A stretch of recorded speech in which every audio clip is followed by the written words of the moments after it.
Hey y'all, it's Jeremy Osterberger with BIC Magazine. We're at the Gulf Coast Industry Forum hosted by the Economic Alliance Houston Port Region. I'm here with Chuck McConnell. Chuck is Energy Center Officer for the Center for Carbon Management and Energy at the University of Houston.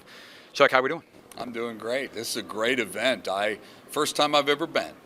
And 800 people and interested in the topics that we're talking about, can't beat it. Chuck, tell us about your role and what all do you do? Well, as the Center for Carbon Management and Energy at the university was stood up some 4 years ago, really about the same time I came to the university, was recruited to lead this effort. And it's because the Energy Advisory Board at the university, made up of many of the companies that are represented in the audience here today, basically made the statement that, look, carbon management's a big part of our future. We haven't figured it out completely yet, but we certainly need the academic partnership for science and engineering, for legal issues, for policy issues, and certainly from the business school. So their challenge to us was to put forth a center to bring all that together under the umbrella of carbon management at the university and do it efficiently and effectively. Chuck, what pitfalls are out there for industry, for communities, as far as carbon management? Well, I think carbon management or just sustainability in general, the way we define it is, first and foremost, you have to have energy that's available and reliable. Don't take it for granted. Many places in our country we do. Many places in the world you cannot. And then the next thing you have to worry about is it affordable? Is it cost competitive? And all the challenges associated with delivering that change of the energy content and at the same time being affordable.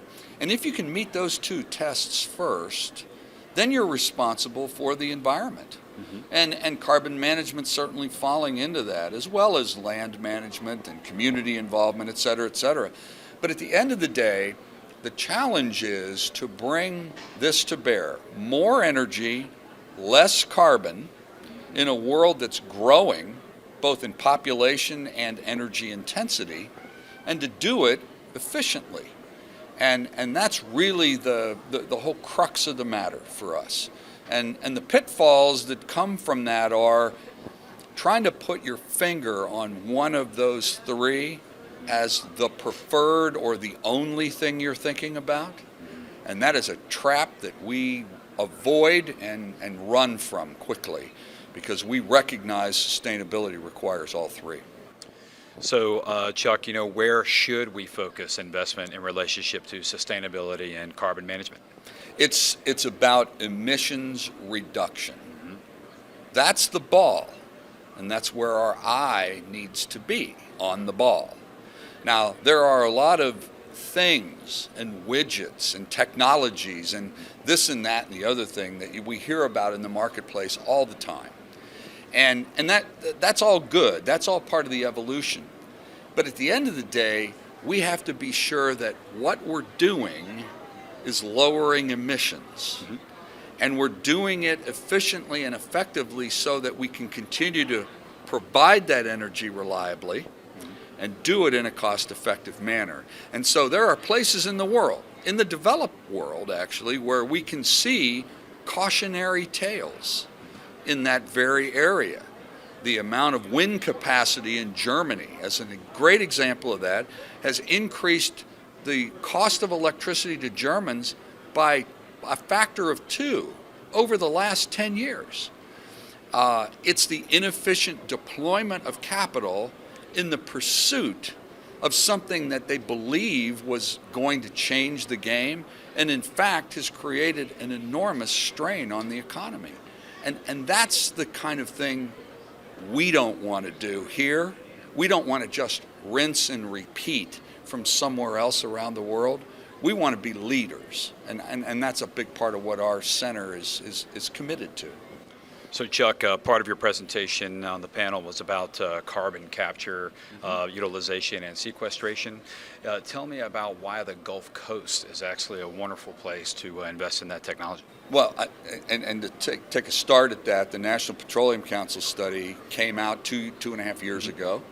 It identified the Gulf Coast as that place and having the attributes that you just mentioned. And those attributes are, one, we have a large amount of concentrated industries that are having a lot of CO2 emissions. There's no getting around that.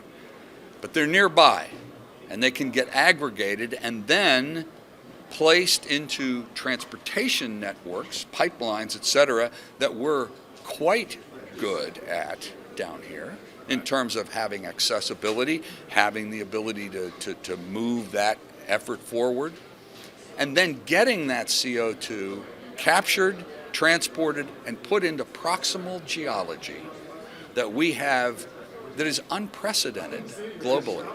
There's nowhere else in the world where we have as much onshore and offshore geologic storage capacity than here in the Gulf Coast. So if you put all three of those together, you've got the trifecta.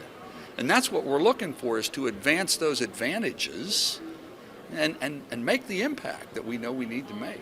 Yeah, Chuck, thank you so much for the insight on that trifecta. So on the stage, Chuck, you talked about the magic of plastics. Let's get into what is going to be required of consumers, what is going to be required of municipalities and states in order for us to meet our climate goals and lower emissions. Well, I'm not going to be cynical with you, but I'll give you a perspective. I don't think people are nearly as concerned about it as they say they are. Okay.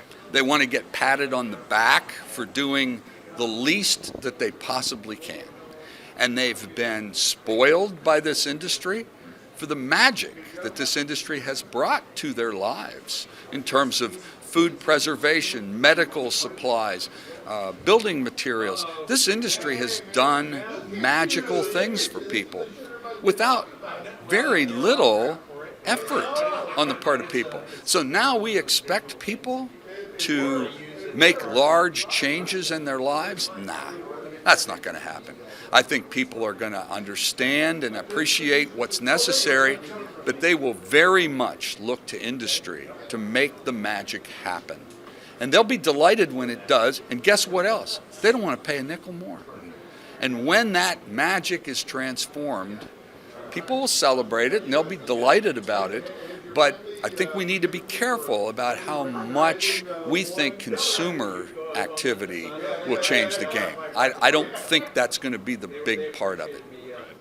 Well, Chuck, we know you got to run. Thank you for your insight. We had a blast talking to you today, and know that you're more than welcome to join BIC Magazine anytime you want.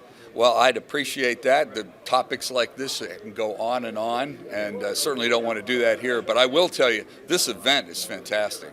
And it's something that I'm sure our university will want to continue to be involved in. And myself personally, I'd love to spend more time with not only the organizers here, but with your magazine as well.